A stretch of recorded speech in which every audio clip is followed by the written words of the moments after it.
Let's welcome once again Ruchir Sharma. He is Morgan Stanley Investment Management, head of emerging markets and chief global strategist. And Ruchir, what do you think? Where are we in terms of the trade talks, and what does it matter to the markets? Well, I think the markets now basically is discounting a lot, which is that they think that we are now in a trade truce because of the feeling that President Trump needs a trade deal before the next election. I think what really happened this August was quite significant in that the escalation of the global trade war led to a rapid rise in recession fears. And I think that message really got to the White House and President Trump. And he's very sensitive, as you know, to what happens to the stock market in particular. So I think that we are basically now in a trade truce mode. And I think that sort of risk for now seems to be out of the way. And the market is largely pricing that in.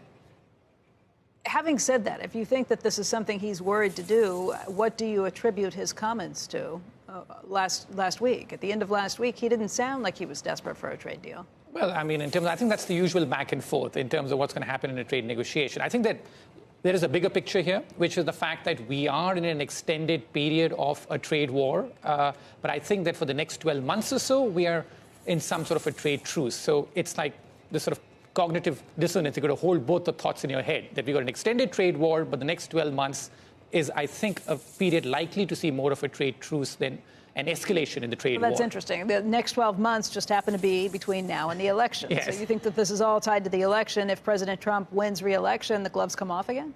I think that no matter who wins, I think that, this sort of escalation is bound to continue in terms of what happens. I think there's been a fundamental reset in it. You can sense it in the public sentiment as well, in both the U.S. and in China. There's a fundamental reset here in the relationship.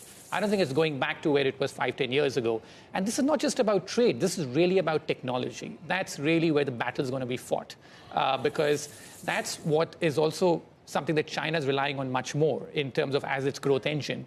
And the U.S. realizes that that's a vulnerability as far as China is concerned with chips and other things that China imports. You're talking about Huawei and ZTE, all of these situations. You think that those security concerns are legit, and maybe more importantly, will they stand if there is a trade truce? That's right. I think that it's sort of parallel tracks going on currently in terms of it. We are very focused on tariffs and the market, but the tech war is happening in parallel. I just feel, of course, that as far as President Trump's concerned, his incentive is for the next 12 months to try and calm things down. But after that, no matter who gets elected, I feel that we see an escalation on both the fronts, particularly on the tech front. Do you think that China, intellectually, in terms of everything, the infrastructure of the higher education, are they ready to do things on their own? And if so, could they go could they match us technologically in AI and all these burgeoning industries right now? Do they have the wherewithal to do that, or they still need to steal? That's a strong, but I was there in China a couple of months ago. What would you call what they do now? You think borrow is a better word? Right. I was there in China like a couple of months ago.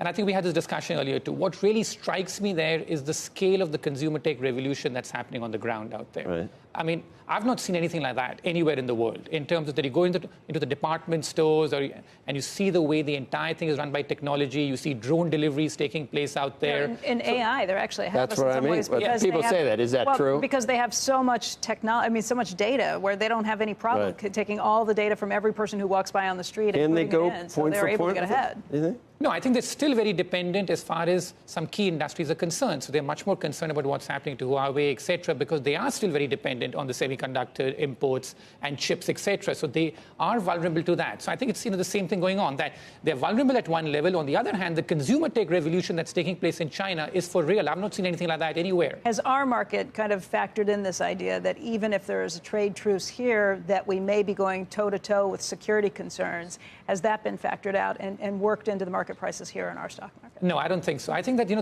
the fact that the market keeps getting surprised by this periodically just tells you the fact that we are in this very long period of deglobalization, as I put it. And the deglobalization is not just about trade.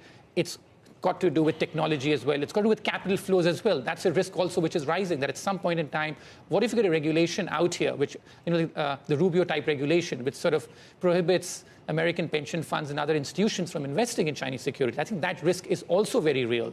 So with this multi-pronged sort of, battle going on, and I think this battle is set to continue after the election is over.